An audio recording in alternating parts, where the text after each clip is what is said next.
Hello everyone, and welcome once again to Manga Goblin. I'm Trix, of course, and this is the basement. This is the 200 Twitter follower winner, Goblin Slayer, of course. So, thank you very much for following me on Twitter. Thank you very much for subscribing to me on this channel, and let's begin.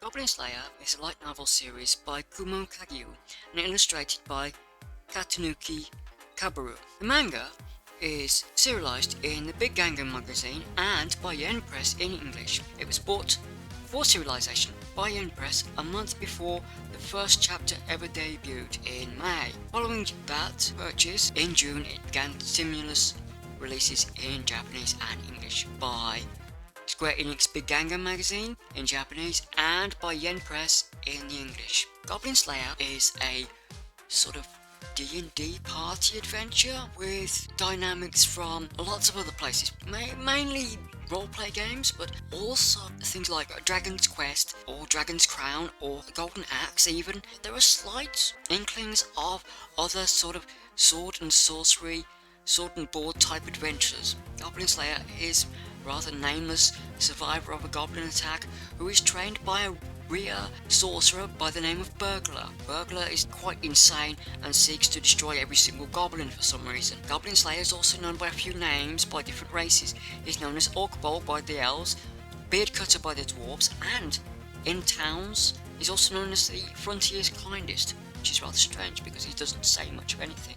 Goblin Slayer seems to affect people around him, and this includes the female main character who survives from a party that was annihilated by a goblin ambush when they got too hot-headed and set out at an adventure that they probably would not be suited at. They were even warned off this adventure by Guild Girl, a sort of quest giver type who is infatuated with Goblin Slayer. Priestess, on the other hand, only becomes an active priestess because no one else is around to heal Goblin Slayer. She doesn't even know who he is at this point in time, and their fates become intertwined and interlinked at this point, neither of them knowing that until they meet once again in the cave, neither of them realizing it. As time goes on, the party expands with an elf who looks very similar to an elf from Dragon's Crown, and indeed, I believe that her design was very inspired by it in the original web novel. Dwarf Shaman, also known as Dwarf Wizard in some media, is sort of a wise yet rough character. His party members with both the aforementioned High Elf Archer and another character called Lizard Priest. Lizard Priest is a rather strange character because in some media he's known as a paladin, not a priest, and in some media he's still called Lizard Priest. Lizard Priest is the more level-headed character out of the three that join him. So we've got the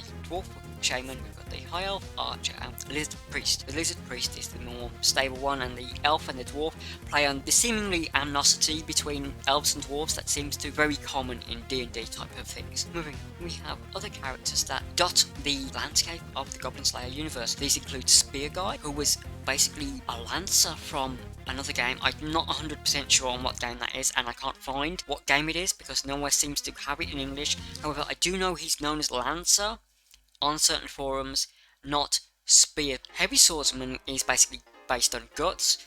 This is basically seen in his design, especially with his sword and armor, which is heavily inspired by Dragon's Crown Sorceress, and so on and so on. Whether this is simply wanting to keep a sort of flow between the original posts on Nichan web novel to the light novel and manga is unknown, but it does feel that they've tried to keep the original pictures posted on the web novel and the forums for said characters. The chapters are fairly long, but not boring, and the manga goes into more graphic detail on the evilness of the aforementioned goblins than the light novel does. I'm not sure about the web novel, I haven't been able to confirm or deny that, so we'll leave that blank for now. The story is rather interesting, and it goes up to the first 7-ish light novels. There are two other spin-off mangas which I won't address here because they are separate and probably their separate video would be worthy of each of them. The illustrations are great, the colour saturation between greys, blacks and whites are